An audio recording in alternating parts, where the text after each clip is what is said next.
walk us through all of it in Cooperstown. Yeah, it was a very special weekend. I've been to Cooperstown a couple times just as a visitor, so to speak. Took my little tour through the Hall of Fame Museum.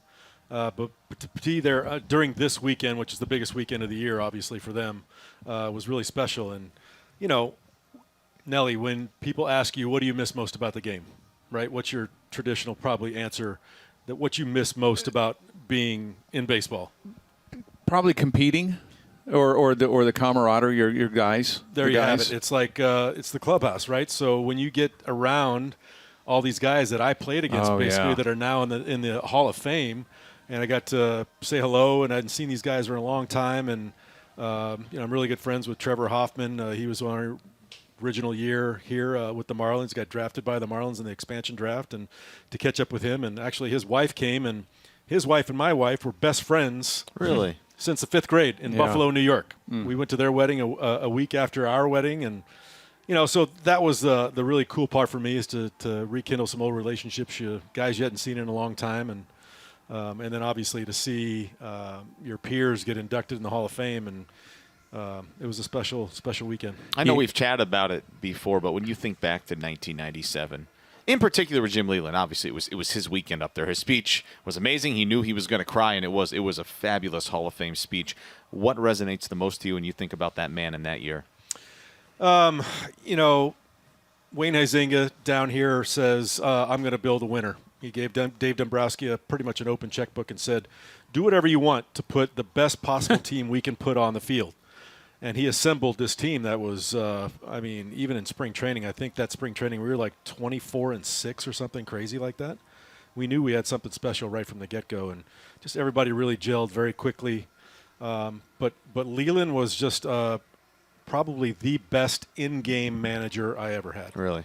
Like this guy he thought innings ahead, and he knew exactly what he was going to do. He didn't have all the analytic stuff that's available to guys now, and with computer printouts of everything that's going to be going on in the game. He had to think on the fly. And, he was just really, really good at putting the right people in the right situation to make them succeed. Was Torrey like that?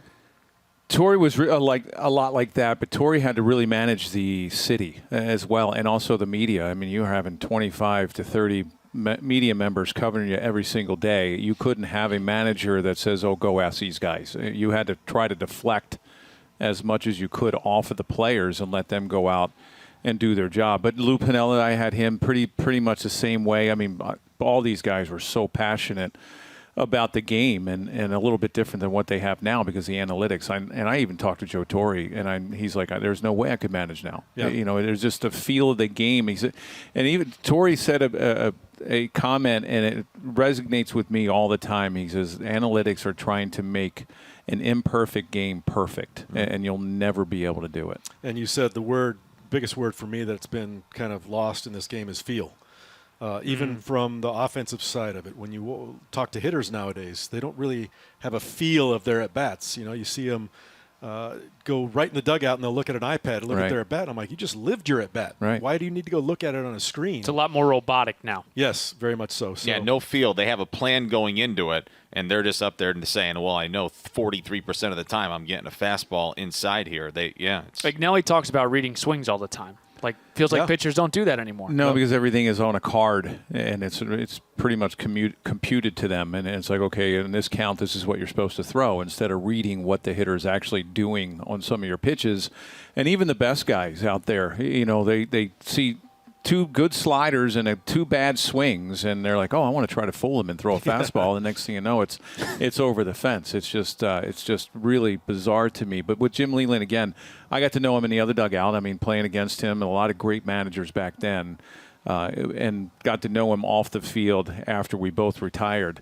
What was it like? Did you get a chance to talk to him up in Cooperstown when you were up there? Yeah, it was actually perfect timing. My wife and I walked into the Otasaga Hotel, right there on the lake, a beautiful setting. Went and looked at the view, and then we were going to go down stairs to eat a little lunch. And as we were turning the corner, there's Gary Sheffield. So I sat and chatted with Chef for a few minutes, and then he's like, yeah, Skip's supposed to be coming down. And all of a sudden, boom, the elevator doors open, and there's Leyland right there. He comes out of the elevator, and we got to spend a good 15 minutes talking with him and reminiscing a little bit, because I knew he was going to be super busy for the whole weekend. I wouldn't see him much at all. But, I was glad that we got to right away get the formalities out of the way. And Was it hot up there? Because I've heard some stories. The only time I've ever been to Cooperstown, we played the Hall of Fame game. It was when I was in Seattle in '93. Oh, really? It was us and the Phillies, and I didn't play. We sat on the sidelines. You had minor league guys, but it was like a bandbox. I'm glad I didn't pitch in that thing. Yeah, no kidding. I actually didn't play in that game. I played in another game after I retired. That was, it was scary.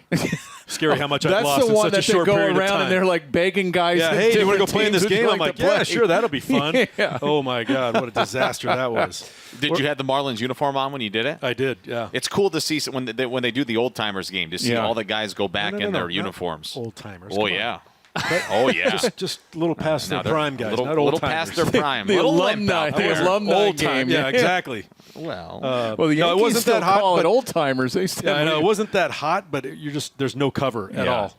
And you can see how red my face is. I forgot sunscreen, and I'm sitting out there. It was only 82 degrees, which wasn't bad. That's but good. I heard nightmare stories of a couple of years ago. Nick Punto, I was riding on the bus, and he said when Jim Tomei got inducted, he was there for him, and it was like 100. Right. Oh. He said it was brutal. So it wasn't too bad. I Now, they tell set you people up? all the time, you got to find a way to get there. I grew up an hour from Cooperstown growing up. It is the most magical place. You're just on these back roads, and all of a sudden, So Cooperstown. you grew up in the middle of nowhere because Cooperstown's in the middle of Yeah. nowhere. Yes, yeah, I grew up in a village. It's and crazy. Cooperstown, New York. After you drive and you get off I-88 for about 25 minutes, this beautiful, magical place appears out of the middle of nowhere. It is nothing. What do you think when you're sitting out there and you're watching it? And I mean, watching it on TV, and I watch all the Hall of Famers that come out and they sit in their chairs, and that's back in our day and even before. And, you do this stuff, and you're around here all the time, and you look at these players or over the last 5 years, and you look at those guys on the stage. What do you think about, like, the differences? And you're like, to me, it's like, okay, that's baseball right now. That those guys are freaking amazing. Yeah. Yeah, I mean, you're going to go through every era, and those guys are going to think that their era was the best of baseball at the time. And when we played in our era, I think was just a phenomenal time, and we played against so many great players. I got, after a while, started collecting jerseys from guys that I really respected on the other side. And I mean, like, I started off, when I first started my jersey collection, I think I had 26 Hall of Famers on jerseys. Wow. And I think now it's up to like 55 because everybody that I played against is in the Hall of Fame. Everybody that asked for jerseys in the Hall of Fame now. It's crazy. The whole Braves pitching staff, Chipper Jones, just now Helton and Beltre, and Joe Mauer was at the very tail end of my career. But, it's just amazing. You knew you were playing against greatness, and then it's solidified when you see him sitting up on that stage. Two-time World Series champion Jeff Conine with us now. We appreciate you joining us, Jeff. I do have a question for you. When you were being managed by Jim Leyland, this was relatively the beginning of his career. Did you know that there was something a little bit different about him? Oh, absolutely. And what was it? Well, not really the beginning. He had just come off of managing Pittsburgh, and, of course, those teams were stacked and really good teams. And when we had heard that he is coming in, like Dombrowski went out and got Jim Leyland, I think all of us just knew there was a different level of command and respect that's going to be coming into our camp. So he had his staff that he brought along with him. And just from day one in spring training, from day one of that first introductory meeting, we knew that Jim Leyland's in charge. No doubt about it, that guy's in charge. And it was a very relaxed spring training, very well run, very tidy. Not a lot of standing around. We got our business done. We got out of there quickly.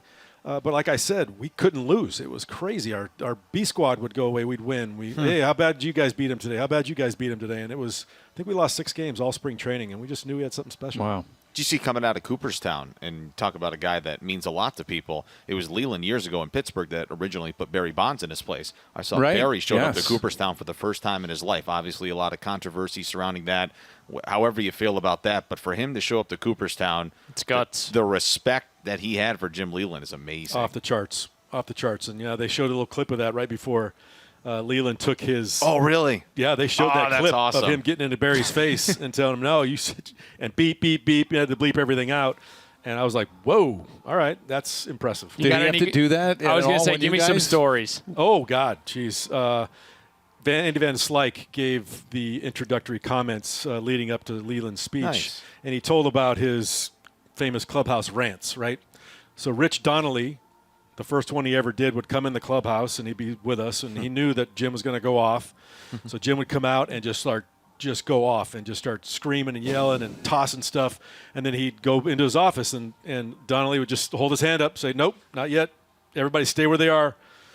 Well, a minute later, he'd come right back in the clubhouse and just throw more stuff around and drop his F-bombs and do all this stuff. And then he'd turn around and go and he'd hold his hand up and goes, nope, not yet. He's not done yet. And then he'd come in for a third time and just rip us a new one, and just go crazy on us. And then finally, Donnelly would go, okay, we're good to go now. What grind his Sounds gears like the Lou most? Piniella. Yeah. It's like a carbon copy of Lou, and I can't wait. Hopefully he gets in before something happens, but it's exactly the way Lou would do it in Seattle. Oh, my gosh. The only guys I think he never got mad at was Randy Johnson, Griffey, and Buhner, and Edgar Martinez.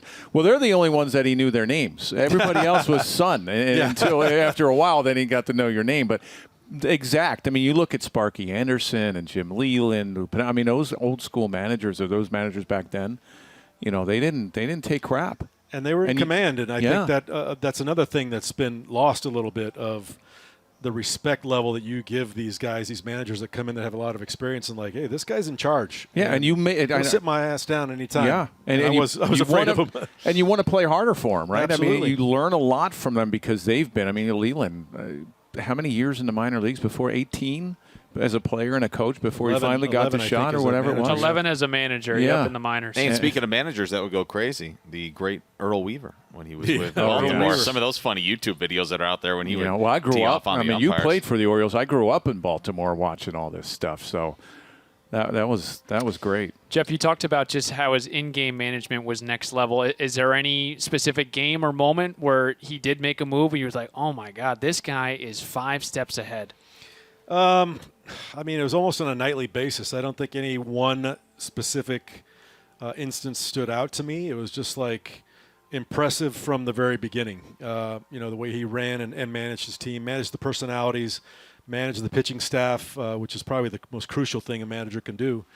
He just I knew what he was doing. And he would just rip those heaters in the dugout, huh? Oh, he was the most stealthiest cigarette smoker you've ever seen in your life. He had it with his whole cupped in his hand like this, and he wore spikes too. I know. That's what I heard. Spikes. He wore spikes, and why? I don't know. He wanted to be one of the players, I guess. Wanted to be like one of us. I'm not sure exactly the reason, but back in the old stadium, there was a bat room right off behind the dugout, and they had this big metal plate in the middle of the room. I guess for if you lifted it up, there was irrigation equipment or something below it, but he busted his ass a few times on that because he wore spikes, and he'd go in there to smoke, and he'd get mad or something. He'd throw a bat, and then boom, down goes Leland, because he slipped with spikes on the metal plate.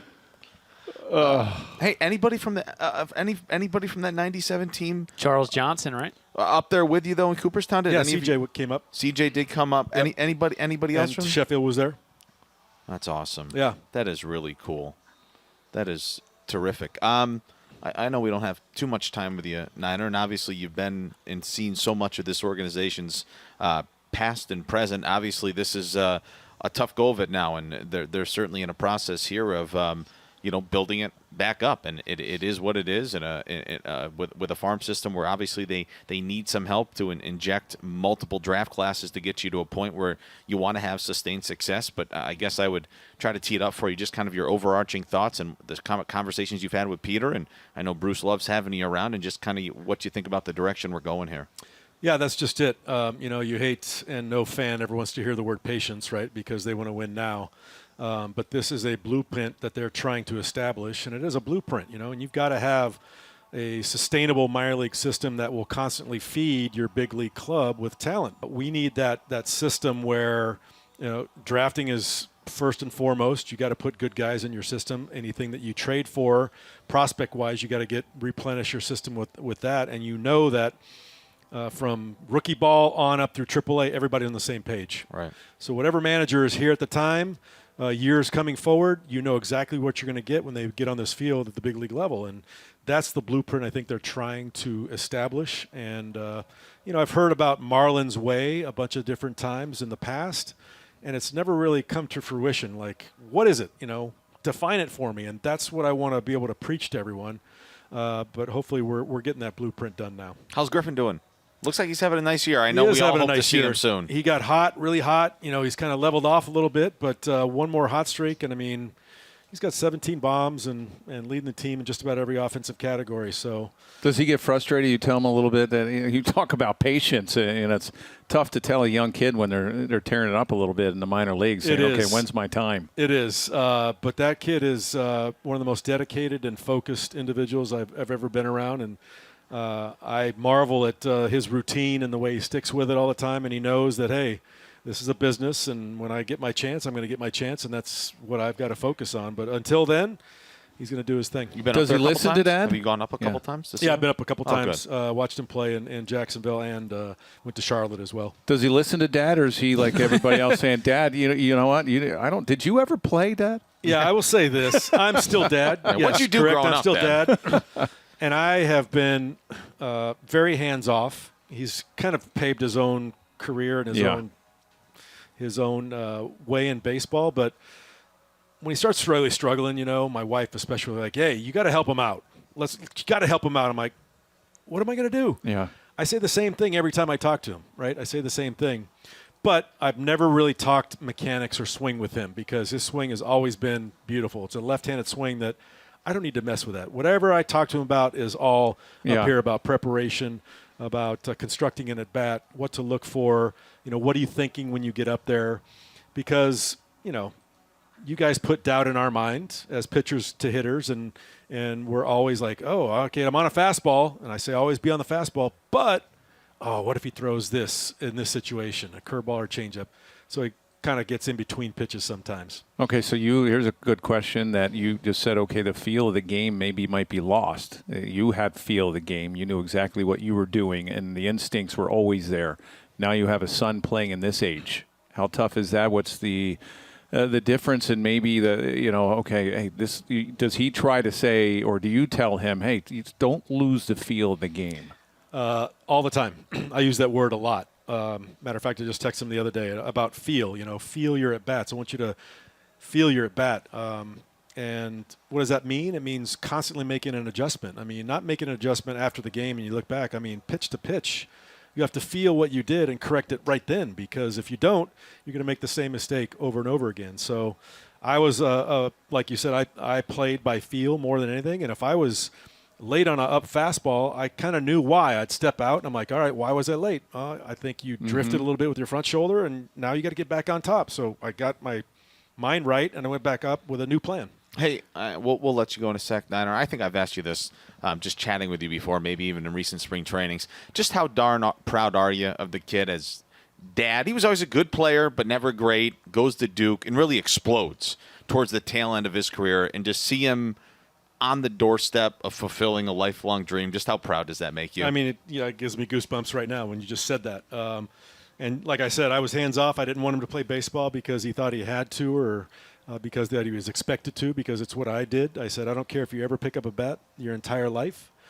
But he went at his own pace, and he was a sophomore in high school, and he's playing ball, and people ask me, hey, what do you think about Griff? Is he going to play college? I'm like, maybe Division II, Division III. Right. Possibility. That's the type of player he was. He was just a nice player. And then all of a sudden that summer, he really focused and dedicated himself to working hard in the weight room and eating better. And, he hit the growth spurt late, so he puts on 4 inches and 30 pounds, and he comes back for his junior year in high school, and he's a beast. And I'm like, whoa, all right, we got to reevaluate. Yeah. Now Division I for sure. Where is he going to go? We don't know yet. And then, he didn't play much his freshman year. Then sophomore, junior year, he did his thing and went to Cape Cod and did his thing. And, but it's all him. It's all his hard work and dedication. And I couldn't be more proud of him as an athlete. He's a great defender. He's a good baseball player, which I think we need more of nowadays. We need baseball players, because when I say if you're a baseball player, you can do everything well. You run the bases well. You are a good guy in the clubhouse. You play defense. You're it's instincts. The baseball IQ. Instincts. Baseball IQ is absolutely right. I mean, you don't see too many of those now. Right. There's not a lot of smart players on that field. I think a lot of it has to do, even though analytics, it's going to be here for a while, but analytics have taken some of the baseball smarts away. And I will say Perfect Game has taken a lot of that away, too, because the showcase world we're in, the travel ball world we're in, when you go to those showcases, man, the radar gun is everything. Pitchers, outfielders, Right. infielders, how hard can you throw it? How far can you hit it? And how fast can you run? Not, hey, do you know how to turn a double play? Right. Or do you know how to go to first to third on a ball in the gap? I mean, they were going to watch games when we played. It wasn't about, because my nephew is going to a small Division II college. He just graduated high school, but I went to one of those perfect game. I don't know if it was tryouts, but whatever it was, and they're Showcase, yeah. timing everything. Yeah. And it's like, okay, do they ever pick up a ball? Do they ever? It's just really strange the way and everything's on an app and everything's fed by the computer, and you can see what they're doing without even going to watch. Oh, it's crazy. I mean, give Perfect Game their props too, because they've provided a lot of coaches information that might not have ever been discovered, and done well with that. But at the same time, travel ball in that sense, they don't teach the game of baseball anymore. It's tournament after tournament after tournament. And just go out there and you play, and then you get to the next tournament and do the same thing all over again. And it's going to be a lot harder for the Xavier Edwards of the world and the Luis Arises of the world moving forward to get a shot.